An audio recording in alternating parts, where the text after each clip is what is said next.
کوئی آدمی یہ کہے کہ اللہ کے علاوہ کوئی اور بھی غیب کا علم رکھتا ہے، ایسا آدمی مشرک فی الصفات۔ یہ توحید کی بنیادی دو قسمیں، توحید فی الذات اور توحید فی الصفات۔ آگے بڑھتے ہیں، توحید کی دو اور قسمیں ہیں، توحید ربوبیت اور توحید الوہیت۔ توحید ربوبیت کسے بولتے ہیں؟ اللہ تبارک و تعالیٰ کو اس کے افعال میں یکتا جاننا، خلاص، اللہ تبارک و تعالیٰ کو اس کے افعال میں یکتا جاننا۔ کیا؟ اللہ ہی مارتا ہے، اللہ ہی جلاتا ہے، اللہ ہی پیدا کرتا ہے، اللہ ہی روزی دیتا ہے، اللہ ہی بیٹا دیتا ہے، اللہ ہی بیٹی دیتا ہے، اللہ تبارک و تعالیٰ ہی کائنات میں متصرف ہے، اللہ ہی مشکل کشا ہے، اللہ تبارک و تعالیٰ ہی غوث ہے، اللہ ہی دستگیر ہے، اللہ ہی مشکل کشا ہے، اللہ ہی فرما روا ہے، اللہ حقیقی حکمراں ہے۔ یہ ساری صفات توحید ربوبیت میں آ جاتی ہیں۔ اگر کوئی آدمی اللہ کے علاوہ کسی کو مشکل کشا سمجھتا ہے، توحید ربوبیت کا منکر ہے۔ کوئی آدمی یہ کہے کہ اللہ کے علاوہ کچھ اللہ کے پیارے ایسے ہیں جن کو اللہ نے تصرف کا اختیار دے دیا ہے، وہ چاہے تو کسی کی بنا دے، وہ چاہے تو کسی کی بگاڑ دے، اگر یہ تصور، اگر یہ عقیدہ کسی کا ہے، وہ توحید پھر ربوبیت کا قائل نہیں ہے، اس کے ہاتھ میں توحید پھر ربوبیت نہیں ہے، توحید ربوبیت سے خالی ہے اس کا ہاتھ۔ تو اس کو مختصر انداز میں کیسے سمجھیں گے؟ اللہ تبارک و تعالیٰ کو اس کے افعال میں منفرد اور یکتا جاننا۔ یاد کر لیجئے، اللہ تبارک و تعالیٰ کو اس کے افعال میں، افعال یعنی کام، کاموں میں یکتا جان لینا۔ کام کیا ہے اس کا؟ پیدا کرنا، مارنا، جلانا وغیرہ وغیرہ۔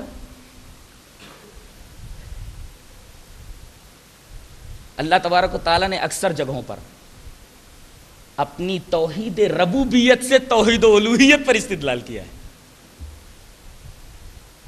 کہ اگر اس فعل میں وہ یکتا ہے، کوئی اس کا ہمسر نہیں، تو پھر عبادت اس کے علاوہ اور کس کی جائز ہو سکتی ہے؟ ایک جگہ فرماتا ہے والذین اتخذوا من دونه آلہہ لا يخلقون شیئا وهم يخلقون ولا يملكون لانفسهم ضرا ولا نفعا ولا يملكون موتا ولا حیاتا ولا نشورا۔ وہ لوگ جنہوں نے اللہ کے علاوہ معبود بنا لیے ہیں، والذین اتخذوا من دونه آلہہ، ذرا ان سے پوچھو، لا يخلقون شیئا وهم يخلقون، یہ ایک چیز نہیں پیدا کر سکتے، ایک چیز نہیں پیدا کر سکتے، وہم یخلقون، یہ لوگ پیدا کیے گئے ہیں، یہ خالق نہیں ہے، سب کے سب مخلوق ہیں، اور جو خالق نہ ہو وہ لائق عبادت نہیں ہو سکتا۔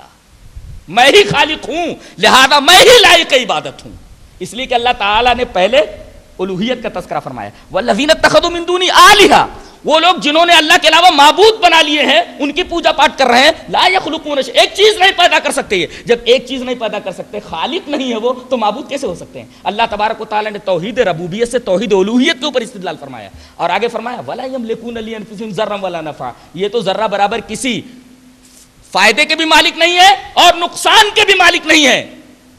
ذرہ برابر نہ تو نفع پہنچانے کے پر قادر ہیں، نہ نقصان پہنچانے پر قادر ہیں۔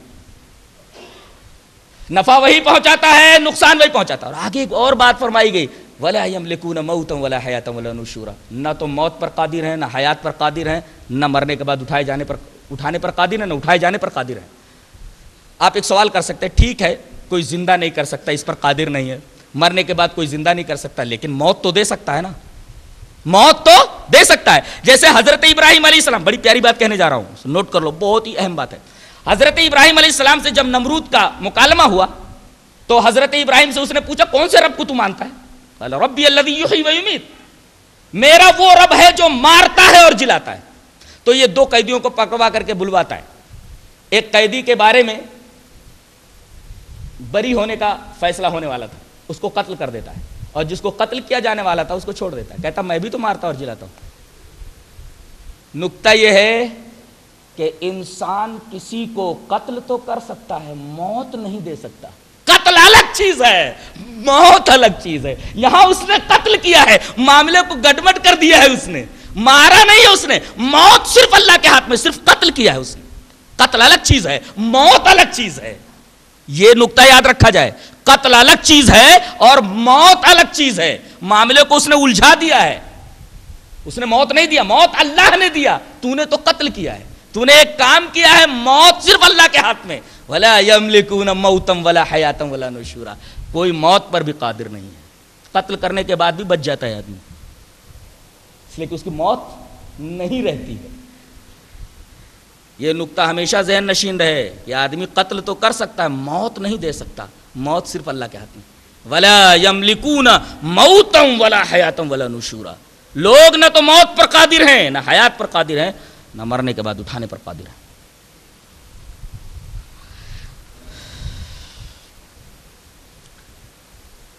یہ تو ہوا توحید ربوبیت۔ توحید الوہیت کسے کہتے ہیں؟ توحید الوہیت کا مطلب ہوتا ہے صرف اللہ تبارک و تعالی ہی کی عبادت کرنا۔ عبادت کسے کہتے ہیں؟ اللہ کے رسول صلی اللہ علیہ وسلم نے اللہ کی طرف سے جن جن چیزوں کے کرنے کا حکم دیا ہے،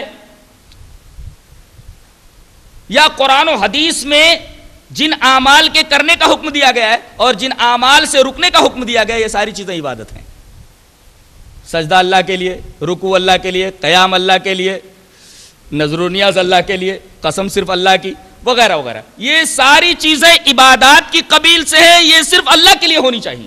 اس کو کہتے ہیں توحید عبادت، اور یہی مقصود ہے۔ ویسے تو کفار، مجوس، نصارہ، یہود سب توحید ربوبیت کے قائل تھے، توحید الوہیت کے اندر بحث تھی، توحید الوہیت کے اندر بحث تھی کہ اگر کوئی آدمی توحید ربوبیت کا اقرار کرتا ہے لیکن توحید الوہیت کا منکر ہے، وہ کافر ہے۔ اور تمام انبیاء کرام اسی توحید کو بیان کرنے کے لیے، اس کی وضاحت کرنے کے لیے، پیش کرنے کے لیے آئے تھے۔ اللہ فرماتا ہے وَمَا خَلَقْتُ الْجِنَّ وَالْإِنسَ إِلَّا لِيَعْبُدُونِ، ہم نے انسانوں کو اور جنوں کو صرف اپنی عبادت کے لیے پیدا کیا ہے۔ یہاں عبادت سے مراد توحید عبادت ہے۔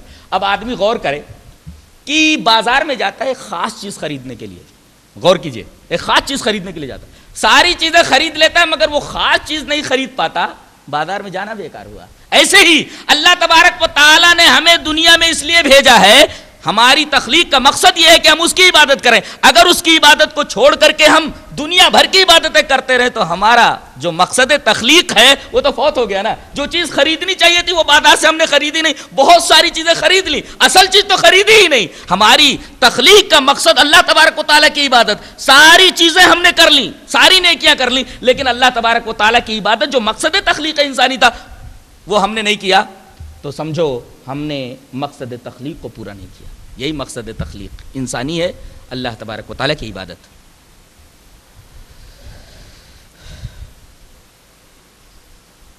آخری ایک سوال ہے، اس سوال کا جواب دے لیں، اس کے بعد بات کو ختم کریں گے۔ سوال یہ ہے کہ لا الہ الا اللہ کا قائل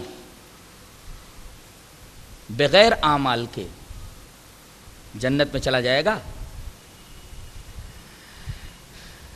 جواب اس کا یہ ہے کہ اہل سنت والجماعت کا عقیدہ یہ ہے کہ ایمان نام ہے تین چیزوں کا،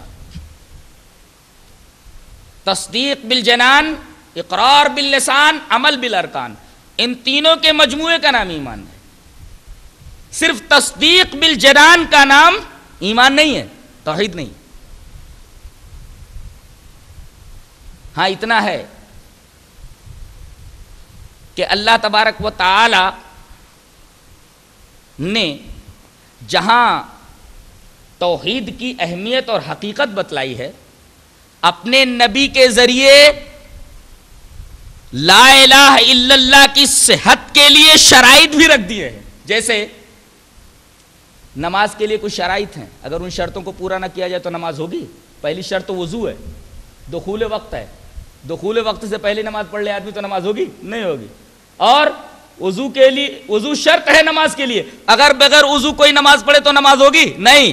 تو نماز کی صحت کے لیے کچھ شرائط ہے، اگر ان شرائط کو پورا نہ کیا جائے تو نماز ہوگی ہی نہیں، اتنی بڑی عبادت نہیں ہوگی۔